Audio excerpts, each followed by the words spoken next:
Tuhan Yesus Kristus Juru Selamat kami. Terima kasih karena Engkau di dalam.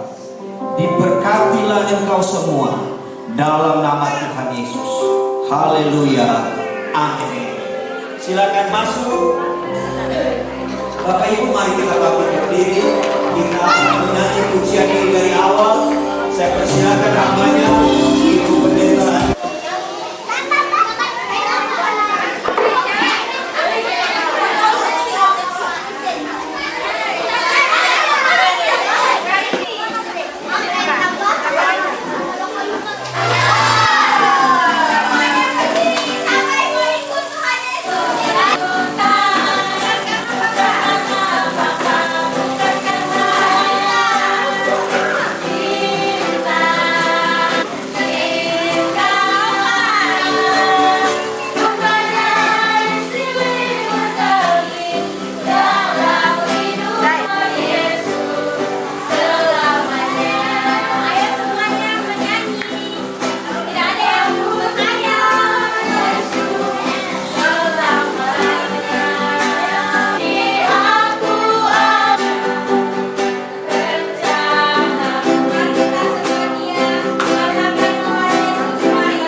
Kami setiap anak-anak sekolah minggu sebagai terima kasih kami serahkan ibadah di dalam tangan.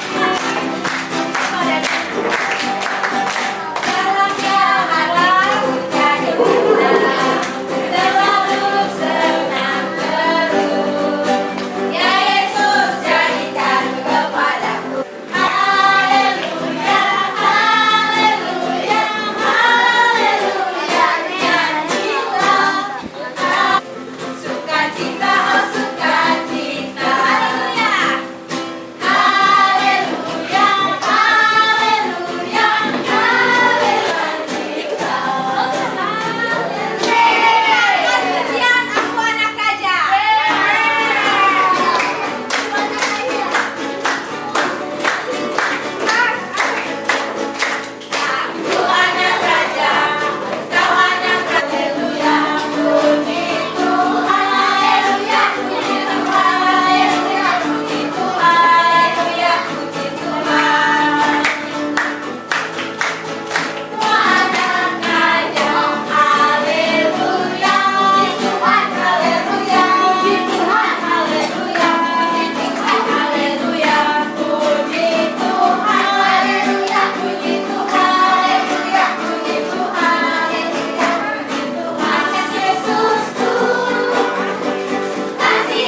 Tuhan Yesus kami berdoa mengucap syukur. Haleluya. Amin.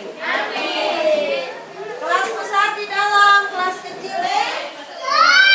Jadi dari kecil ini kita sudah belajar untuk apa? Gerakan tambahannya Ibu Guru tegur. Di sekolah minggu juga mesti fokus. Ini siapa? Presiden siapa? Ya, ya. Jadi presiden itu mesti apa? Mesti takut tuh Tuhan. Sekarang kalau Ibu Guru kasih lihat yang ini. Ya. Kasih dia. Jokowi. Bapak Jokowi. Kalau yang ini siapa Bapak? Itu Prabowo. Prabowo. Tidak boleh kita presiden sama orang ya. Tidak boleh. Presiden ya. Siapa yang tahu umat dia? Disebut umat pilihan Allah. Yang merasa dirinya umat pilihan Allah angkat tangannya. Bangsa-bangsa lain bangsa-bangsa lain punya raja. Kan? Tapi kok umat Kerasnya aku beraukan yang tinggi, sebab aku telah menolaknya. Nah, sudah. Ya, jadi ingat coba sini. Pada saat itu, kalau kita baca di ayat yang pertama, tetapi waktu pemilihan menjadi raja, Daud itu tidak ada di rumah orang tuanya. Daud sedang ada di mana? Di mana? Daud di mana? Daud sedang menggembalakan domba. Jadi Daud ini tidak diperhitungkan oleh bapaknya. Yang diperhitungkan oleh bapaknya untuk apa? Untuk dipilih menjadi raja. Di ayatnya yang ke-6. Siapa namanya? Siapa yang pertama? Adalah Eliab. Terus yang kedua siapa? Abinadab. Sama. Mereka akan dipilih menjadi siapa? Menjadi raja. Tetapi Tuhan bilang apa? Bukan apa yang dilihat mata, yang dilihat tadi Eliab. Siapa lagi? Siapa? Sama-sama. Abinadab. Yang ketiga siapa? Sama. Bukan itu yang dipilih Tuhan. Padahal orangnya ganteng, orangnya apalagi tinggi besar, gagah. Tetapi bukan itu yang dipilih oleh siapa? Oleh Tuhan. Nah, apa yang dijawab oleh Isai kepada Samuel? Bahwa ada lagi anak saya yang sedang menggembalakan. Disuruh apa? Disuruh pulang. Langsung Samuel, Tuhan berkata kepada Samuel, ada tahu tentang Daud tadi? Ya apa lagi? Dia adalah seorang ya apa lagi? Daud ini adalah seorang yang memuji Tuhan setiap hari. Berapa kali dia